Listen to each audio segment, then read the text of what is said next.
everybody, welcome to my channel. My name is Sharon and this is a channel that is dedicated to all things related to narcissism. I've been married to a covert narcissist for almost 20 years. I'm separated from him now, and what I do with this channel is I use my real life experiences to get information out there to people about what narcissism really is, what it looks like, what it does to you, and what it does to your family. In today's video, I'm going to be talking about the difficult reality you have to accept if you are currently or were in a relationship with a narcissist. And that is that a narcissist doesn't have any ability to love. That is an excruciatingly painful thing to accept when you love a narcissist, when you want to be with a narcissist, when you're hoping a narcissist will change. But the reality is that narcissists are emotionally ill people. They're emotionally disturbed. They don't have the ability to love. They can't engage empathetically with anybody. They can't form attachments. It isn't personal and it isn't going to change. Narcissists developmentally, they are the age of a 2 to 4 year old. They're toddlers. They don't care what other people feel. They don't have empathy. They're consumed by their own needs. There's no self-awareness. There's no ability to understand emotions. That is why maybe you've seen a child having a freak out at a grocery store or, a Target type of place because they want something and their parent won't let them have it. So they don't care. They'll scream, they'll cry, they'll cause a scene. Their child is not thinking. They don't have the ability to think that they're disrespecting themselves, that they're upsetting their parent or they're embarrassing themselves. They don't care that other people are staring at them. All they care about is that they want that Barbie, they want that candy bar. And, it's annoying to the parent, but it's developmentally normal for the child. They can't think outside of themselves. A narcissist is still like that when they're 42 years old. They still don't have the ability to think outside of themselves. They don't care what they're doing to you. They don't care how they look. All they care about is they have a need and they want it fulfilled. And your job is to make sure that the narcissist gets that need. That's all that matters. Now, a narcissist isn't aware that they're mentally ill, but they are aware that they're not quote unquote normal. They don't feel the way that other people feel. So while at one point the narcissist was age appropriate, as they got chronologically older, emotionally, they still stayed at that toddler age. So other people grew up, became more mature. The narcissist never did. But what they did do is they learned to cover things up. And that always stays with a narcissist. That's their whole life, is covering things up, hiding things, keeping secrets, lying, because they're not a real person. They're a phony person. They are actors. They have a false facade. They're fake. So you don't know this initially, because why would you? I mean, I've said this in other videos. You're not going to assume people are lying. People generally take people at face value. And until enough bad things happen, you're going to believe the person. People want to believe what they want to believe. And it's not even like you're purposely trying to trick yourself. You have experiences and your experiences make you who you are. Recently, I was doing biology with my son and we were talking about spontaneous generation. And it was really interesting to us because it had mentioned that, from Aristotle's days, so 350 BC, people believed in spontaneous generation because there seemed to be evidence for this. And it wasn't until the late 1600s that this started to get debunked. So, what had happened was so this is up into the mid 1600s. People believed that mice spontaneously formed from sweaters and wheat. I know this sounds ridiculous to us now, but they had their consistently experiments would show that if people put in a wooden box a sweaty sweater and some wheat, always within a few weeks, there would be a hole in the side of the box and a mouse head gnawed out from inside the box. So there seemed to be evidence plenty of evidence this happened every single time a mouse was formed from this sweater and just a few grains of wheat. And it wasn't until somebody finally realized that, wait a minute, maybe the mouse is gnawing into the box. So this went on for 1900 years. People believed this. It's ridiculous to us now, but that's always how it is with things. So for us, you're in the relationship with somebody, you believe the person loves you. This happened to me when I was pregnant with my daughter. I told my husband, if in a worst case scenario something happened and only one of us could be saved, make sure it was her. I didn't want her to die if only one of us could be saved. He told me that he couldn't do that we could always have another baby, but that he couldn't have another me, like he had to have me. I thought that was evidence of him loving me. I thought that was like the mouse burrowing out of the box. I thought he loved me. I thought that was romantic. I was annoyed by that because I really did want my daughter to be saved over me if it came down to that. But I thought I was really loved by him. I didn't realize until later that the reason he said that was more so a mouse burrowing into the box. He didn't want to have a child by himself. It was okay if I had a baby, if I wanted to raise the baby, that would be fine with him.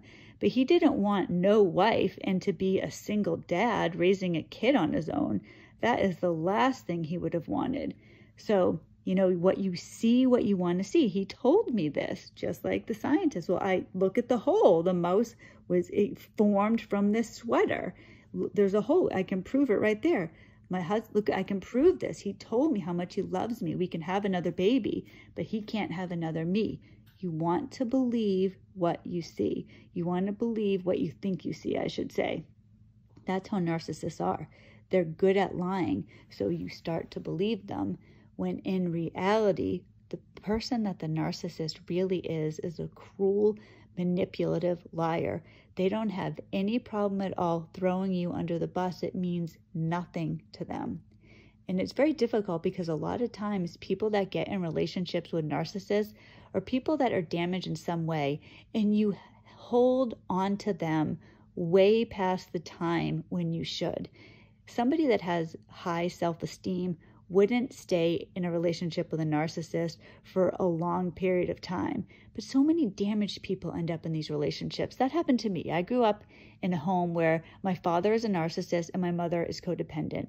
The whole family was focused around making sure that dad stayed happy. We're always afraid of his temper, his moods. He could be very cruel. He was very critical on my mother's side of the family. She had a large family. We weren't allowed to see them. He kept us very isolated. They were low class, ugly, fat, stupid, whatever it was. That's who they were. He was an only child. His parents were divorced. It was just when I was growing up, it was just his grandmother. Just his mother. That's all I knew was my grandmother. There was nobody else. So I grew up just as my father, being cruel and sadistic. He was a very mean person. He was focused solely on appearance.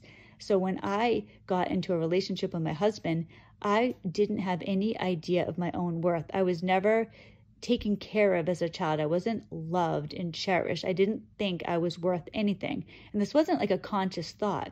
But when I think of it, the things that my husband did that I allowed, that I put up with, it was because I didn't think I deserved any better. I didn't know. And that's what happens. Narcissists end up with people that don't know their own value. And so they stay with them when the narcissist doesn't deserve them at all. In a lot of ways, it's like if because people think, well, I can save them. There must be something good about them. I've put in 20 years. I can't just give this up. The person never thinks, I have value. I'm a good person.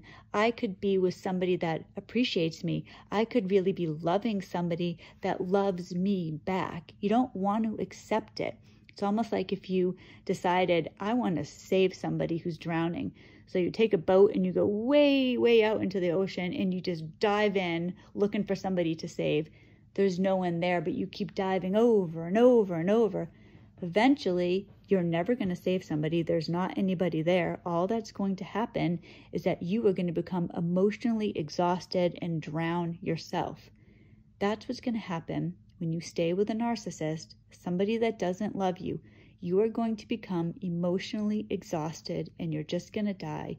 You're going to be like my mother, who's in her 70s now, and she's going to die a codependent, somebody that her whole life has been told is fat, ugly, low class, not worth anything, and she doesn't think anything of herself.